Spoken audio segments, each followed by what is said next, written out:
Well, welcome to the next edition of Business Law Focus. Great having you with us. Absolute pleasure to welcome Charles de Wet and Ntebeleng Sekabate from ENS, tax executives from ENS to the show today. And of course, we're talking ahead of the upcoming national budget on 21 February. A lot of attention being placed on that expenditure, but also how we're going to improve collection at the same time. Cutting expenditure, improving collection, big issues, a lot of questions over state-owned entities and funding around that. But also, what does it mean for us on the ground? The economy is struggling. Where are we going to go next? How are they going to collect more taxes in light of the struggles in the economy? So if we could just start, guys, thanks for joining us, firstly, but if we could just start with the good, bad, and ugly from this budget. I would assume there's going to be some ugly, but also a little bit of maybe positive news. Is that fair? It's really going to be a challenging budget this year. I think that things have declined, got worse since the medium-term policy statement in November. Plus, there's an election coming up this year as well that I think complicates the minister's job even more. So, navigating between the growing debt and the tax revenue that we still see is behind the collections of last year, and the pressure from the social side of things will continue to make it complicated. So we also saw in November that the minister spoke about a tax increase. He said that he was going to need at least 15 billion rand that he would have to increase taxes by. Now, luckily, the 15 billion is not that big a number in the bigger scheme of things. So I think that what we're going to see is sort of additional taxes collected as far as that's concerned. It's very unlikely to be a VAT increase, in all likelihood, there will be a fiscal drag adjustment, which is sort of the adjustment of the tax tables to take account of inflation. But even because inflation was high last year, I don't think that full effect will come through, and that's likely the place where he'll recoup the additional 15 billion rand in taxes. What is good is we always want budgets to be stable as far as that's concerned, for the policy direction to sort of stay the course, so that there are no major surprises. So I think the good part is that we will continue to see the fact that it will be stable, that there won't be significant changes. The bad will be that the additional tax that will be collected in the circumstances, and it'll become ugly very quickly if he makes dramatic statements that will upset the rand or shake the economy. Now, some of the headlines, of course, are SARS going quite hard on non-compliance. Some big businesses in the glare, some court action around that, where the businesses are fighting back against the tax amounts being claimed, and some wealthy business people also. Do you see that trend continuing, where they'll actually target compliance failures? It's probably quite a good way to improve collections if you can get that right. Yes, Evan. So SARS is on this drive to increase tax compliance, and the perception seems to be that there's a big tax gap, in that there are some taxpayers out there in the shadows who are not paying the amount of tax that they should be paying. So we've seen a huge increase in verifications and audits of different taxpayers, but I don't know if it can be said exactly that SARS is zoning in on big business and wealthy business people. I think that's just a function of the fact that, these are the categories of taxpayers who have the resources to do tax planning, and maybe some tax avoidance or tax evasion in extreme cases. So they are the taxpayers with the greatest incentive to engage in that kind of behavior. And also, I think SARS has also been focusing a lot on the illicit trade. We've seen lots of public statements from them about, what they're doing about the illicit tobacco trade and the coal syndicates, and also in the diesel and the people putting in paraffin and all sorts of things in the diesel. And they are, more focused on kind of collecting taxes from those illicit trades and making sure that the leakage from that is plugged. Of course, Two, yes, go for it, Charles. Sorry, there are two sort of additional points that come out of that sort of may be relevant as well. If you look at the numbers that National Treasury puts together, they do include sort of an amount of for SARS efficiency in the circumstances. So, as opposed to raising additional taxes, they expect SARS to become better at their job. And as a result of that will generate more tax revenue that obviously gives them the ability to spend that as well. So we are seeing some of that, and we'll talk about the additional technology that they've got. So I think that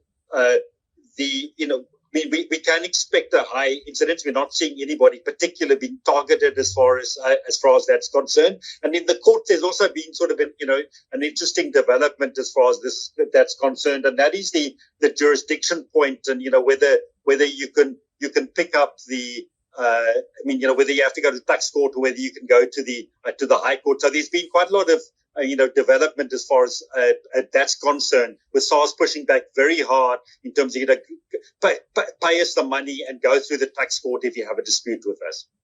Absolutely, Charles. And I think what we're seeing is SARS is not shy to litigate. So they are very keen and eager to go after taxpayers in the courts as well.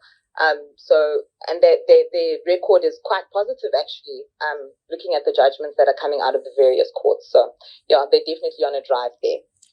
Do you think, in your experience, businesses are struggling a bit with all the red tape and the compliance? And, what are the trends to watch when it comes to tightening compliance even further?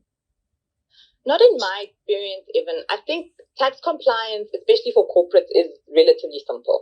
So the processes that are in place for the easy day-to-day stuff like filing and payment obligations are quite simple and easy to understand.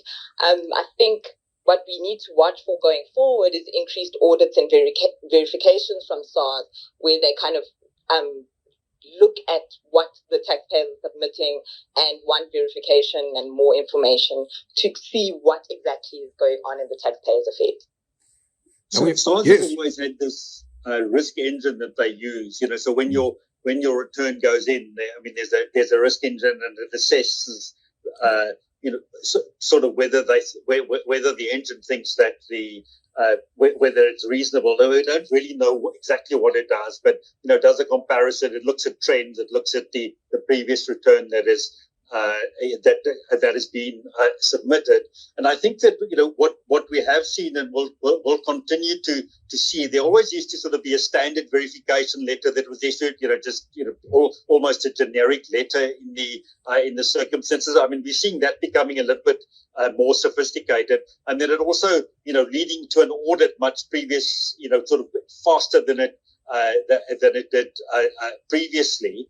So I think that those are going to be what we going to see. So I think the red tape becomes in once you're engaged with SARS and responding to their questions. The other interesting development in that space, and I think we're going to see this change over time as well, is from a value-added tax perspective, they have said that if you don't respond to the verification letter, we're going to start using estimates. But much earlier on in the process, and we're going to have to see how that change plays out in the VAT space, and also whether that is then expanded to other taxes as well.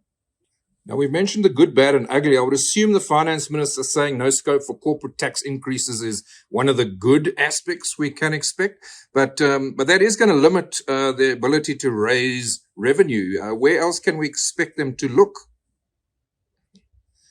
Well, if you look at the collection trends for 2023, the most tax was actually collected from personal income taxes, and then VAT, and then only corporate tax was the third largest contributor to the pot. And in December, SARS and National Treasury released statistics, and they said, looking at corporate income taxpayers, only about 27% 20% of corporates that were actually assessed declared a positive taxable income. So this shows us that corporates aren't as profitable in this current economy. So I'm not sure what it would actually achieve to increase corporate tax rates at this point. Also, the tax rate was actually reduced from 28% to 27% recently, and they also made some adjustments to the loss limitation provisions, and that was meant to address fluctuations in tax payable by corporates year on year. So I think trying to increase the corporate tax rates at this point would be counterproductive. The other point about that is that, sort of the global trend is downwards from a corporate tax perspective. And I mean, our investment environment is currently not very friendly in any case. So, there is pressure, and there was almost a commitment made where they reduced it from 28 to 27% to continue to reduce that. I mean, the difficulty is there's little scope from a cost perspective, to do that. So, if they bring it down to 20 or 21% to be globally competitive, even though it's a small part of the tax base, it does add up to a number of billions in the circumstances. So I think it's very unlikely that there will be any change there. I think they could probably get away with no change. I mean, the other things that are always on the list in terms of, sort of increases, I think we've become used to this. I mean, excise taxes will increase last year by the core inflation rate. So, that likely as well. I mean, the fuel levy has often been used sort of as a budget balancing tool that's become more difficult as the sort of as the oil prices got high in the circumstances. And one also needs to think about VAT and whether that should increase, because our rate at 15% is reasonably low, in African terms and in international terms. I mean, I can't see that happening this year. I mean, I do believe that the VAT rate does need to increase over time. An additional 1% of VAT sort of gets you to somewhere between 23 and 24 billion rand, but it also goes with the sort of, I mean, the push to have more zero ratings, especially with our unemployment level and economic position that we're sitting in at the moment. So I mean, in an election year, I can't see the VAT rate increasing as well, but I think that's kind of what the package would look like. When we look at the ugly, of course, parastatals, load shedding jumps out, right? Can we expect much there? I mean, what you could look at, for instance, bailouts that people are speaking about, what extent of bailouts in light of the challenges. But we need these ports to work, for instance, at Transnet. And then on the Eskom side, we obviously need to see incentives to grow alternative energy. Do you expect quite a bit on that front?